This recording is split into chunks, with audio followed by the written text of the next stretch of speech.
तो दोस्तों आज हम फिर से आपके लिए लेकर आए हैं देश दुनिया की सभी ताजा बड़ी खबरें। फटाफट एक एक कर विस्तार से आज आपको बताएंगे, तो वीडियो को अंत तक जरूर देखें। दोस्तों पहली खबर में आपको बता दें कि स्वीडन के सुप्रीम कोर्ट में हिजाब को लेकर मुस्लिम समुदाय की हुई आज बड़ी जीत। स्वीडन के सुप्रीम कोर्ट ने हिजाब पर प्रतिबंध लगाने के सरकार के फैसले को पलटा। पूरी दुनिया में सुप्रीम कोर्ट के स्वीडन की हो रही है चर्चा। वहीं आपको बताएंगे दोस्तों की हिमाचल प्रदेश में कांग्रेस बीजेपी को देने जा रही है एक और बड़ा झटका। बीजेपी के 6 से 7 विधायक कांग्रेस पार्टी में होंगे शामिल, भाजपा को लगेगा एक और बड़ा झटका। वहीं आपको बताएंगे दोस्तों की नागरिकता संशोधन कानून के विरोध में पूर्वोत्तर छात्र संगठन आज मनाएगा पूरे देश में ब्लैक डे। काले झंडे और काले बैनर लगाकर मोदी के फैसले का करेगा विरोध। वहीं आपको बताएंगे दोस्तों की गुजरात चुनाव में बीजेपी की रिकॉर्ड तोड़ जीत का ओवैसी ने निकाला तोड़। कहा भाजपा को हिंदुओं ने अधिक दिए वोट, इसलिए सबसे बड़ी जीत भाजपा की हुई गुजरात में। वहीं आपको बताएंगे दोस्तों की कांग्रेस के बाद अब बीजेपी नेता ने प्रधानमंत्री मोदी की रावण से कर दी तुलना, फिर से मचा बवाल। वहीं आपको बताएंगे दोस्तों की प्रधानमंत्री मोदी की विदेश यात्राओं पर बीते 5 साल में खर्च हुए हैं 239 करोड़ रुपए। 36 विदेशी यात्राएं प्रधानमंत्री मोदी ने की। तो दोस्तों सभी खबरों को आपको एक एक कर बताने वाले हैं। वीडियो को लाइक कर चैनल को सब्सक्राइब कर दें और हमें कमेंट करके बताएं कि आपके जिले किस राज्य से हमारी खबरों को देख रहे हैं। इसी बीच पर तो दोस्तों अगली खबर की ओर, तो हिजाब पर प्रतिबंध को लेकर स्वीडन में मुसलमानों की सुप्रीम कोर्ट में हुई बड़ी जीत। सुप्रीम कोर्ट ने सरकार के हिजाब पर बैन लगाने के फैसले पर लगाई रोक। जी दोस्तों आपको बता दें कि स्वीडन में हिजाब प्रतिबंध को लेकर मुसलमानों की आज सुप्रीम कोर्ट में बड़ी जीत हुई है। दरअसल आपको बता दें कि स्वीडन के सुप्रीम कोर्ट ने नगर पालिका और स्वीडन की सरकार द्वारा हिजाब पर प्रतिबंध लगाने के फैसले पर आज रोक लगा दी। और फैसले का विरोध करते हुए स्वीडन के सुप्रीम कोर्ट ने कहा कि यह आजादी की स्वतंत्रता का उल्लंघन है और हम किसी भी कीमत पर हिजाब पर प्रतिबंध स्वीडन में नहीं लगा सकते। दरअसल आपको बता दें कि स्वीडन की नगर पालिकाओं ने 1 से 8 तक के स्कूलों में मुस्लिम छात्राओं के हिजाब पहनने पर रोक लगा दी थी और आदेश जारी किया था कि किसी भी कीमत पर मुस्लिम छात्राओं को 1 से कक्षा 8 तक के कॉलेजों में हिजाब नहीं पहनने दिया जाएगा, जिसके खिलाफ मुस्लिम समुदाय के लोग स्वीडन के सुप्रीम कोर्ट पहुंचे। स्वीडन के सुप्रीम कोर्ट ने इस मामले पर सुनवाई करते हुए नगर पालिका और स्वीडन की सरकार को फटकार लगाई और जो फैसला बैन लगाने का नगर पालिका और स्वीडन की सरकार ने लिया था उसको खारिज किया। और सुप्रीम कोर्ट ने कहा कि हम किसी भी कीमत पर स्वीडन में हिजाब पर प्रतिबंध नहीं लगा सकते क्योंकि ये अभिव्यक्ति की स्वतंत्रता के कानूनों का उल्लंघन करता है। तो ये बड़ी अपडेट आ रही दोस्तों कि मुस्लिम समुदाय को ये बड़ी राहत स्वीडन से मिली है। इसी बीच पर तो दोस्तों अगली खबर की ओर, तो हिमाचल प्रदेश में बीजेपी को लगने वाला है एक और बड़ा झटका। बीजेपी के 6 से 7 विधायक कांग्रेस करेंगे ज्वाइन।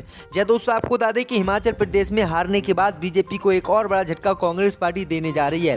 दरअसल आपको बता दें कि कांग्रेस पार्टी के सीएम चेहरा सुखनू ने दावा किया है कि बीजेपी के 6 से 7 विधायक कांग्रेस पार्टी जल्दी ज्वाइन करेंगे।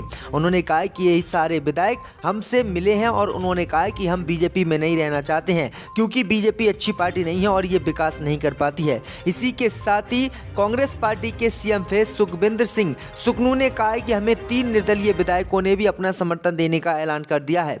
वहीं आपको बता दें कि आगे उन्होंने कहा कि बीजेपी के 6 से 7 विधायक भी हमारे संपर्क में हैं और वो जल्दी कांग्रेस पार्टी में शामिल होंगे। तो ये बड़ी अपडेट आ रही दोस्तों की बीजेपी को हिमाचल प्रदेश में ये दूसरा बड़ा झटका लगने वाला है। इसी बीच पर तो दोस्तों अगली खबर की ओर, तो नागरिकता संशोधन कानून के विरोध में पूर्वोत्तर छात्र संगठन आज मनाएगा ब्लैक डे। काले झंडे और काले बैनर भी मोदी के खिलाफ लहराए जाएंगे। जय दोस्तों आपको बता दें कि नॉर्थ ईस्ट स्टूडेंट ऑर्गेनाइजेशन ने कहा है कि वह नागरिकता संशोधन अधिनियम यानी CAA का आज पूरे देश में विरोध करेगा। वहीं आपको बता दें कि CAA को ब्लैक डे के रूप में आज ये संगठन मनाएगा। NESO के चेयरमैन सैमुअल जिरवा ने कहा कि 11 दिसंबर 2019 को केंद्र की मोदी सरकार ने राज्यसभा में नागरिकता संशोधन कानून को मंजूरी दी थी, जिसके तहत पाकिस्तान, अफगानिस्तान, बांग्लादेश से गैर मुस्लिम प्रवासियों को भारत की नागरिकता देने का विधेयक पास किया था।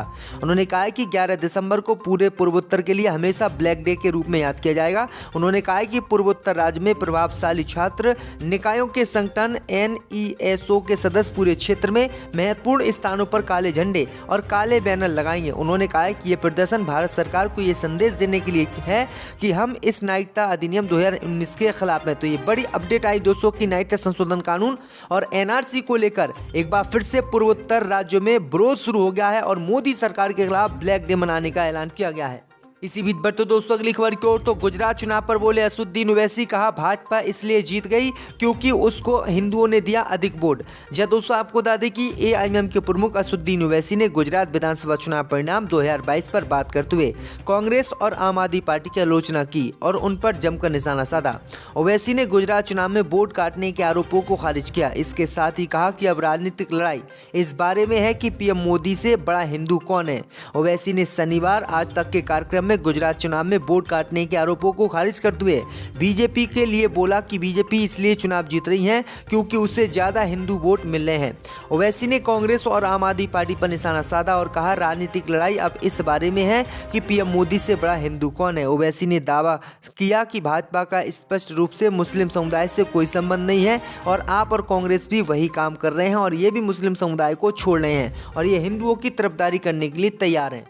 इसी बीच बढ़ते दोस्तों अगली खबर की ओर। तो जीएसटी को लेकर मोदी सरकार के खिलाफ व्यापारियों ने आंदोलन करने का किया ऐलान। जी दोस्तों, आपको बता दें कि केंद्र की मोदी सरकार की मुश्किलें लगातार किसान और अन्य लोग बढ़ाते रहते हैं। कभी निजीकरण को लेकर मोदी सरकार के खिलाफ विरोध प्रदर्शन शुरू होता है, तो कभी कृषि कानूनों को लेकर मोदी सरकार के खिलाफ विरोध प्रदर्शन होता है, तो कभी नागरिकता और एनआरसी को लेकर भी मोदी सरकार के खिलाफ बीते कई सालों में प्रदर्शन हुए हैं। लेकिन अब जीएसटी को लेकर मोदी सरकार की मुश्किलें बढ़ गई हैं। दरअसल आपको बता दें कि जीएसटी को लेकर अब किसानों के बाद व्यापारियों ने मोदी सरकार के खिलाफ आंदोलन का ऐलान कर दिया है। दरअसल आपको बता दें कि व्यापारियों ने कहा है कि जीएसटी लाकर मोदी सरकार ने व्यापारियों का उत्पीड़न किया है और व्यापारी जीएसटी से लगातार बर्बाद हो रहे हैं और उन्हें बहुत बड़े घाटे हो रहे हैं। इसलिए जीएसटी को खत्म करने के लिए, जीएसटी को कम करने के लिए व्यापारियों ने केंद्र की मोदी सरकार के खिलाफ आंदोलन करने का ऐलान कर दिया है। उन्होंने कहा है कि जिस तरह से किसानों ने मोदी सरकार के खिलाफ 1 साल तक आंदोलन किया था और मोदी सरकार से तीनों कृषि कानून वापस दिलवाए थे, उसी तरह से जीएसटी में भी हम छूट के लिए आंदोलन करेंगे और मोदी सरकार के खिलाफ मोर्चा खोलेंगे। तो ये बड़ी अपडेट आ रही दोस्तों।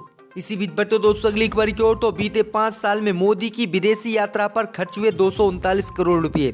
जी दोस्तों, आपको बता दें कि प्रधानमंत्री मोदी की विदेशी यात्रा हमेशा चर्चा में रही। उनकी यात्रा पर कितना खर्च होता है, इसको लेकर सभी की निगाहें उसी पर टिकी होती हैं।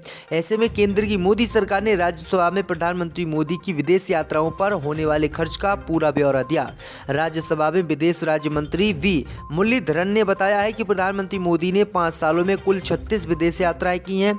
इसमें 31 यात्राओं पर पूरा खर्च 239 करोड़ रुपए हुआ है। वहीं अन्य 5 यात्राओं का खर्च गृह मंत्रालय ने वहन किया है। इन 5 यात्राओं पर कितना खर्च आया है, इसकी जानकारी नहीं दी गई। तो ये बड़ी अपडेट आई दोस्तों कि 239 करोड़ रुपए प्रधानमंत्री मोदी ने अपनी विदेशी 36 यात्राओं पर खर्च किए हैं। आपकी क्या राय इस खबर पर हमें कमेंट में जरूर बताएं। इसी बीच बढ़ते दोस्तों अगली खबर की ओर। तो कांग्रेस के बाद अब बीजेपी सांसद ने प्रधानमंत्री मोदी की रावण से की तुलना। जी दोस्तों, आपको बता दें कि कांग्रेस अध्यक्ष मल्लिकार्जुन खड़गे के बाद भारतीय जनता पार्टी के नेता ने प्रधानमंत्री मोदी की तुलना रावण से की है। वरिष्ठ भाजपा नेता सुब्रमण्यम स्वामी ने कहा है कि रावण जैसे मोदी धार्मिक होने का दावा करते हुए मंदिरों को तोड़ रहे हैं या उन पर कब्जा कर रहे हैं। सुब्रमण्यम स्वामी ने अपने ट्विटर अकाउंट पर शनिवार को लिखा कि रावण जैसे मोदी धार्मिक होने का दावा करते हुए मंदिरों को तोड़ रहे हैं या कब्जा कर रहे हैं, जैसे कि वाराणसी में उत्तराखंड में। अब हम देख रहे हैं कि वह फडणवीस के साथ पंढरपुर के पवित्र स्थलों को नष्ट करने की योजना बना रहे हैं। इसलिए मैं इस नरसंहार को रोकने के लिए जल्दी मुंबई में हाई कोर्ट का दरवाजा खटखटा रहा हूं। कहा जा रहा है कि पंढरपुर में अहिल्याबाई होलकर और बैजाभाई शिंदे द्वारा निर्मित राम और कृष्ण मंदिर दोनों को तोड़ा जाएगा क्योंकि यहाँ पर पंढरपुर कॉरिडोर बनने आया। तो ये बड़ी अपडेट आ रही दोस्तों। इसी बीच पर तो दोस्तों अगली खबर की ओर। तो राजस्थान में एक दिन के अवकाश के बाद राहुल गांधी की भारत जोड़ो यात्रा हुई शुरू। सोनिया और राहुल गांधी भी होंगे शामिल। जय दोस्तों, आपको बता दें कि राजस्थान में राहुल गांधी की भारत जोड़ो यात्रा एक दिन के विश्राम के बाद एक बार फिर से शनिवार को शुरू हो गई है। कांग्रेस के पूर्व अध्यक्ष सोनिया गांधी ने अपना 76वां जन्मदिन रणथंभौर में परिवार के साथ मनाया है, इसलिए एक दिन के लिए भारत जोड़ो यात्रा में अवकाश रखा गया था। प्रदेश में भारत जोड़ो यात्रा का 6वां दिन है। यात्रा की शुरुआत बूंदी जिले के केसरो पाटन से हुई है। भारत जोड़ो यात्रा में राजस्थान के मुख्यमंत्री अशोक गहलोत राहुल गांधी के साथ पैदल चल रहे हैं। यात्रा में सोनिया गांधी और प्रियंका गांधी भी शामिल हो सकती है। भारत जोड़ो यात्रा में महिलाओं की भागीदारी बढ़ाने के लिए 15 दिसंबर को महिला दिवस रखा गया है। इस दिन को महिला सशक्तिकरण के रूप में मनाया जाएगा। इसे महिला शक्ति पद यात्रा का नाम दिया गया है। राजस्थान में 12 दिसंबर को सवाई माधोपुर में महिला शक्ति पद यात्रा में सिर्फ महिलाएं शामिल होंगी। इससे पहले भी सोनिया गांधी अक्टूबर महीने में कर्नाटक के मांड्या में भारत जोड़ो यात्रा में शामिल हुई थी। राहुल गांधी के साथ उन्होंने पद यात्रा भी की थी, लेकिन अब फिर से वह इस यात्रा में शामिल होंगी। उत्तर प्रदेश सरकार सुप्रीम कोर्ट को कोऑपरेट नहीं करती है तो राज्यपाल के जरिए या राष्ट्रपति जी के जरिए इस सरकार को बर्खास्त